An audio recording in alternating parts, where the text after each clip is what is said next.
Namaku Sinta. Aku tidak pernah membayangkan bahwa keputusan untuk merawat ibuku yang sedang sakit akan menjadi awal dari kehancuran rumah tanggaku. Saat itu, ibuku jatuh sakit dan harus menjalani perawatan yang cukup lama di rumah sakit. Sebagai anak perempuan satu-satunya, aku merasa sudah menjadi kewajibanku untuk berada di sisi ibuku. Aku pun meminta izin kepada suamiku Ardi untuk tinggal sementara bersama ibuku. Ardi hanya tersenyum dan berkata tenang saja. Urus saja ibu dulu, rumah biar aku nanti yang jaga. Mendengar itu hatiku terasa tenang. Betapa beruntungnya aku punya suami yang begitu pengertian. Setiap pagi aku membantu ibu makan dan memberinya obat, dan menemaninya untuk terapi di rumah sakit. Siang dan malam, waktuku habis untuk merawat ibuku. Meski lelah, aku tidak pernah mengeluh. Di sela-sela kesibukan itu, aku setiap hari selalu menghubungi suamiku. "Mas sudah makan?" Jawabnya, "Sudah." "Mas lagi sibuk kerja kah?" Jawabannya suamiku, "Iya, saya lagi sibuk." "Sudah, fokus saja sama ibu." Jawabannya selalu singkat. Aku mengira ia sedang sibuk bekerja. Beberapa minggu berlalu, Ardi mulai jarang menelpon. Kalau aku yang menelpon seringkali tidak diangkat. Ketika akhirnya diangkat atau dibalas SMS-nya, alasannya selalu sama. "Aku lagi rapat, aku lagi di jalan, dan nanti saja." Aku berusaha untuk berpositif thinking. Aku tidak ingin menuduh yang bukan-bukan. Lalu suatu sore tetanggaku mengirim pesan. Katanya, "Sinta, kapan kamu pulang?" Aku menjawab, "Belum tahu Bu, memangnya kenapa?" Beliau sempat mengetik cukup lama sebelum akhirnya mengirim balasan, "Nggak apa-apa, hati-hati saja." Pesan itu membuatku gelisah. Aku mencoba menelpon suamiku, tetapi ponselnya tidak aktif. Malam itu aku jadi sulit tidur, entah kenapa firasatku mengatakan ada sesuatu yang sedang dia sembunyikan dariku. Keesok harinya, kondisi ibu mulai membaik. Dokter mengatakan beliau sudah boleh beristirahat di rumah tanpa harus dirawat di rumah sakit. Aku merasa lega. Akhirnya aku bisa pulang, pikirku. Aku membayangkan akan bertemu suamiku, memasakkan masakan kesukaannya, dan menjalani hidup seperti biasanya. Sama sekali aku tidak tahu bahwa kepulanganku justru membuka rahasia yang selama ini dia sembunyikan dariku. Pagi itu aku berpamitan kepada ibu. "Bu, Sinta pulang dulu ya. Nanti kalau ibu butuh apa-apa, telepon saja. Sementara ini ibu bersama adik dulu ya." Ibu menggenggam tanganku sambil tersenyum. "Hati-hati di jalan ya nak."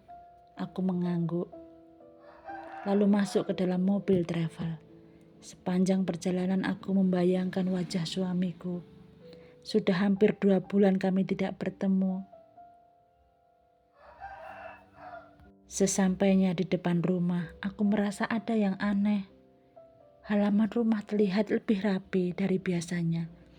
Di teras rumah ada beberapa pot bunga baru yang tidak pernah aku beli. Perasaan dulu tidak ada bunga-bunga ini, gumanku. Saat aku membuka pintu, aku semakin bingung. Ruang tamu berubah, gorden berganti warna. Sofa yang dulu kupilih bersama Ardi kini sudah ditutupi sama sarung yang baru. Bahkan aroma parfum di dalam rumah terasa asing. Aku mencoba menenangkan diri. Mungkin Mas Ardi sedang ingin mengubah suasana rumah, pikirku.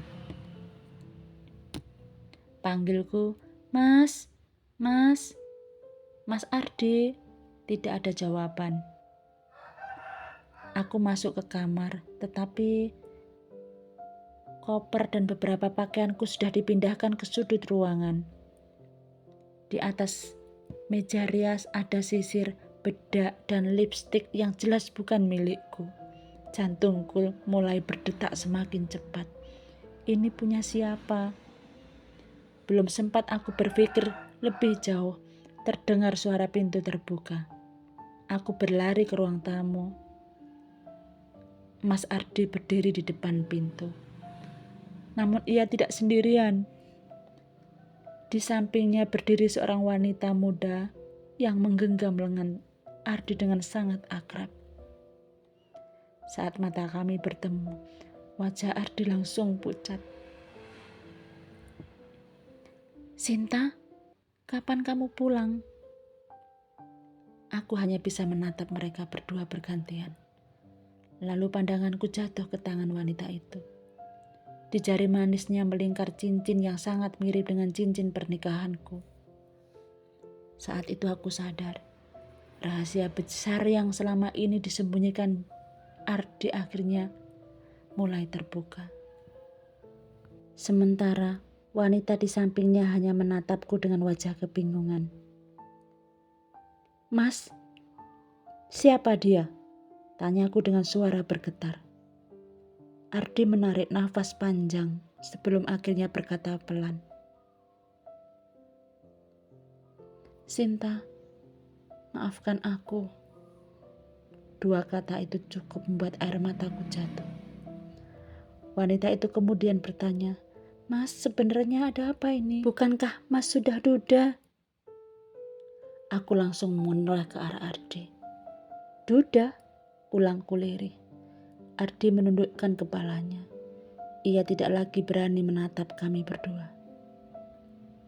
Saat itulah wanita tersebut mulai sadar bahwa dirinya juga telah dibohongi.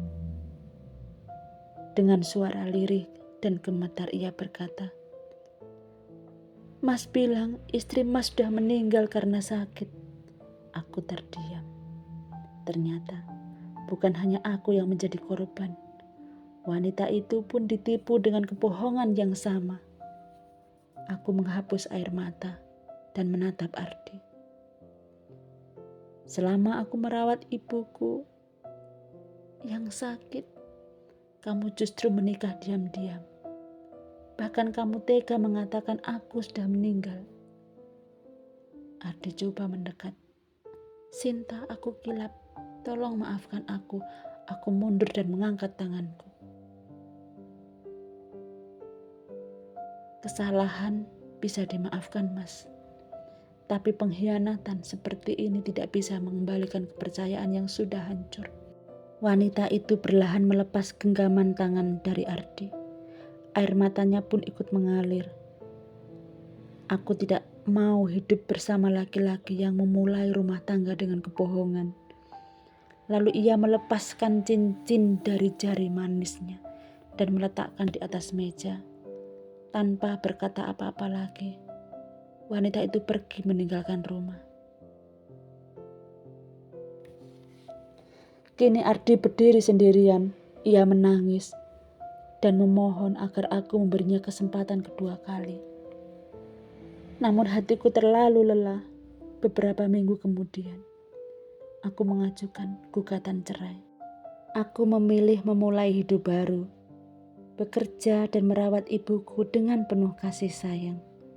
Aku sadar kehilangan seseorang yang tidak menghargai kesetiaan bukanlah akhir dari kehidupan.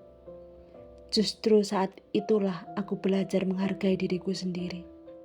Sejak hari itu aku berjanji tidak akan lagi mempertahankan seseorang dengan mudah mengkhianati kepercayaanku.